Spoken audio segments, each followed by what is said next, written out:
Cette présentation a pour objectif de définir la sécurité ferroviaire et de montrer comment les risques sont maîtrisés tout au long de la vie du système de transport.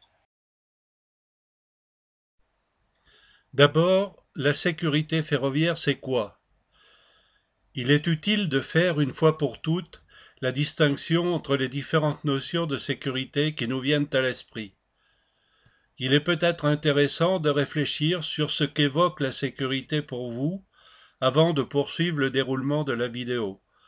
Vous pouvez, si vous le souhaitez, faire une pause.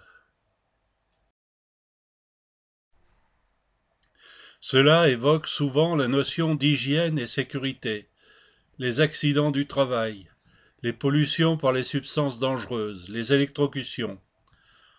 On pense souvent également aux accidents et aux agressions provoquées de façon volontaire, le vandalisme, le terrorisme et aujourd'hui le piratage informatique. La sécurité ferroviaire concerne les risques provoqués par un dysfonctionnement d'une composante du système ferroviaire en présence d'usagers ou de public. On va trouver par exemple des collisions de train, des chutes de caténaires, des chutes de personnes dans les escaliers roulants, des coupures sur des angles vifs. Les images suivantes donnent quelques exemples d'accidents de train plus ou moins graves liés à des défaillances matérielles ou à des erreurs humaines. L'accident spectaculaire de la locomotive à vapeur suspendue s'est produit en gare de Montparnasse à la suite d'une défaillance du système de freinage du train. 5 blessés graves. On voit également une image du terrible accident de l'ICE qui a fait 101 morts en Allemagne en 1998. Suite à une défaillance du bandage d'une roue, le train a déraillé et a heurté une pile de pont. Le tablier du pont s'est écroulé sur la 5e voiture et l'a coupé en deux. C'est dans cette voiture que l'on a trouvé la plupart des morts et des blessés. On voit ensuite une image d'une motrice de TGV qui a pris feu. Les 550 passagers sont indemnes. Importante perturbation au niveau du trafic. Et enfin, un exemple classique de collision d'un TGV avec un poids lourd sur un passage à niveau.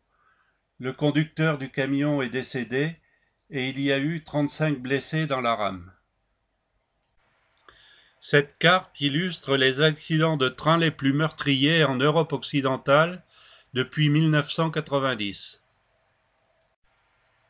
Les accidents, lorsqu'ils se produisent, peuvent également atteindre l'image de marque d'une entreprise ou avoir des conséquences juridiques importantes. Dans ce cas, suite à une erreur humaine, une personne a été coincée dans une porte qui se refermait. Une enquête judiciaire a été menée. Cette enquête portait sur la sécurité de la conception du système porte d'un train et en particulier de leur dispositif de commande. On doit également prendre en compte les risques liés à l'environnement. Par exemple, les impacts de la foudre, les ruptures de caténaires sous le poids de la neige. Également l'effet du gel sur les mécanismes d'aiguillage ou les chutes de feuilles mortes sur la voie, augmentant considérablement les distances de freinage. Il y a également les attentats. Dans ces cas, il n'y a pas de responsabilité du constructeur, mais des recommandations de conception peuvent être formulées. Par exemple, l'attentat du Paris-Toulouse, auquel Jacques Chirac a échappé et qui a fait 5 morts. On a vu que la sécurité ferroviaire était liée à l'exploitation d'un système ferroviaire en public. Mais savez-vous ce qu'est exactement un système ferroviaire ?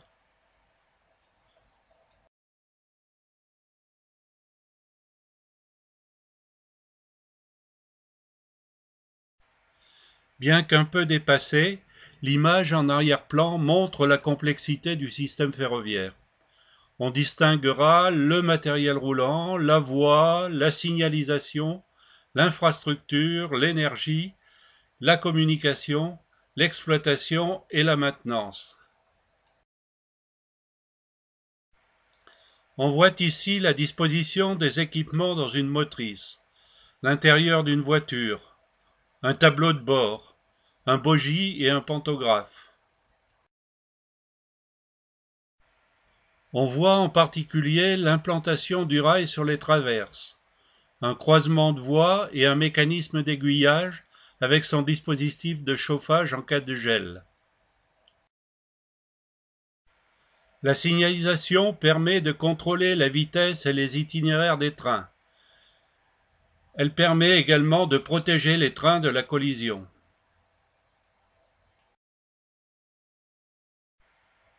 L'infrastructure comprend à la fois les ouvrages d'art comme les ponts, les viaducs et les tunnels, mais également les aménagements dans les gares.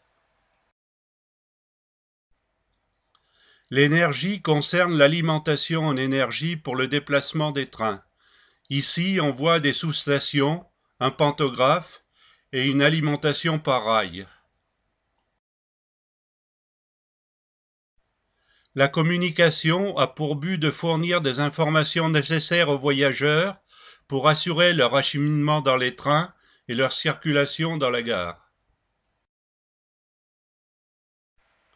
L'exploitation concerne l'ensemble des dispositifs permettant d'assurer l'exploitation des trains, par exemple la vente de billets et le contrôle.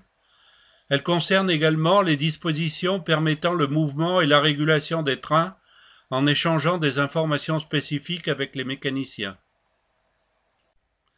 La maintenance est l'ensemble des dispositifs permettant de mettre en œuvre les activités nécessaires pour maintenir les trains dans un état où ils sont capables d'assurer leur mission dans des conditions de disponibilité et de sécurité satisfaisantes.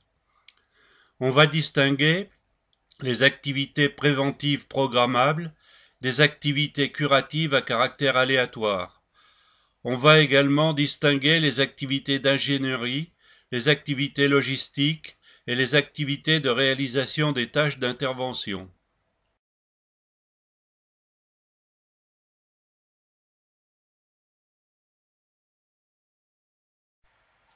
Peut-on éviter les accidents ou réduire leurs conséquences? À quel niveau peut-on agir? On va expliquer le processus qui permet de le faire en apportant la garantie que tout a été mis en œuvre pour éviter l'accident ou en réduire les effets.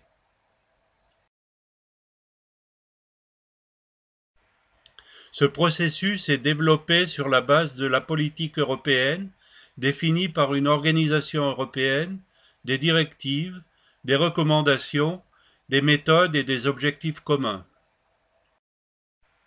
Les entreprises ferroviaires sont également tenues de mettre en place un système de management de la sécurité permettant de mettre en œuvre la politique européenne.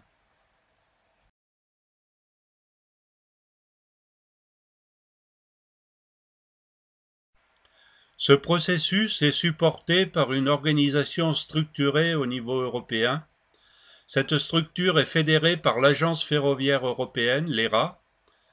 Au niveau des États membres, une autorité nationale de sécurité ferroviaire est mise en place, ainsi qu'un bureau d'investigation. En France, l'autorité est l'EPSF, l'établissement public de sécurité ferroviaire, et le bureau d'investigation est le BEA, Bureau Enquête et Analyse. Les projets sont ensuite portés par des gestionnaires d'infrastructures qui font appel aux industriels pour la conception et la fourniture des sous-systèmes. Un dossier de sécurité est élaboré en collaboration avec tous les participants. Il fait l'objet d'une évaluation par des experts indépendants avant d'être soumis à l'autorité. Les grandes étapes du cycle de vie au cours desquelles se développe la sécurité ferroviaire sont le développement, la maintenance et l'exploitation. Le développement recouvre la conception, l'industrialisation avec la fabrication, les approvisionnements, l'installation et le montage, et enfin la documentation d'exploitation et de maintenance. Les aspects maintenance sont pris en considération au travers des plans maintenance et des procédures d'intervention. Le risque est de mal les appliquer. Au niveau de l'exploitation, les risques potentiels proviennent par exemple des procédures mal appliquées ou du manque de formation des intervenants.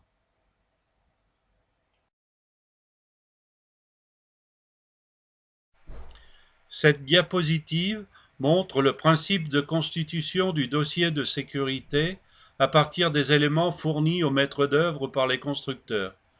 Le dossier ainsi constitué est évalué par une entité indépendante et une demande d'autorisation d'exploiter est transmise à l'autorité.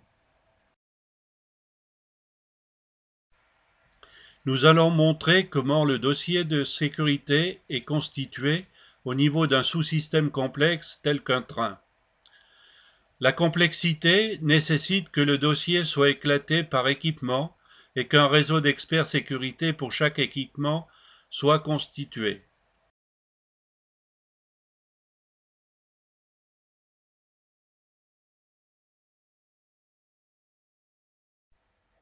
La démarche est classique. Identification des risques, hiérarchisation en fonction de la gravité, réduction des risques sensibles et démonstration de leur couverture. L'objectif est de constituer le dossier de sécurité pour démontrer que les risques les plus contribuants sont couverts par des mesures de réduction efficaces.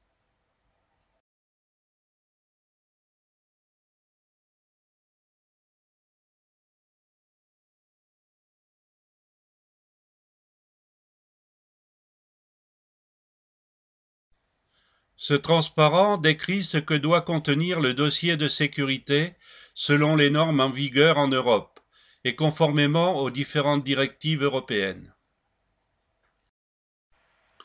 Des méthodes communes d'analyse de la sécurité ont été adoptées au niveau européen. Elles sont basées sur les niveaux d'innovation des solutions mises en œuvre. Dans le cas de similitude avec une solution existante, d'un niveau acceptable par rapport à la sécurité, on se contentera d'analyser les écarts par rapport à cette solution. Dans le cas d'utilisation de moyens de développement identiques, on se contentera d'appliquer des normes ou des codes de pratique en vigueur pour chaque profession. Et dans le cas d'une innovation complète, on mettra en œuvre des techniques qualitatives ou quantitatives permettant de démontrer le respect des critères de sécurité. La démonstration qualitative passe par la maîtrise des règlements, des ressources, des moyens techniques, des procédures, de la traçabilité et du retour d'expérience. La démonstration quantitative passe par la mise en œuvre de méthodes d'analyse telles que l'AMDEC ou la technique des arbres de cause. Les mesures préventives de réduction des risques visent à éliminer les causes. Voici quelques exemples au niveau de la conception, de la fabrication et de la maintenance.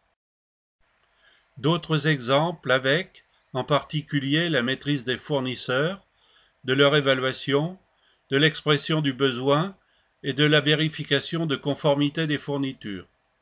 Les mesures palliatives permettent de réduire les conséquences des événements critiques lorsqu'ils se produisent. En voici quelques exemples.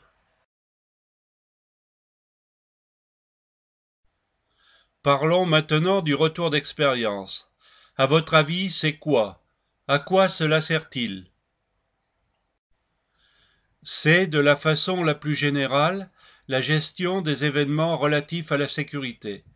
Ces événements sont les accidents.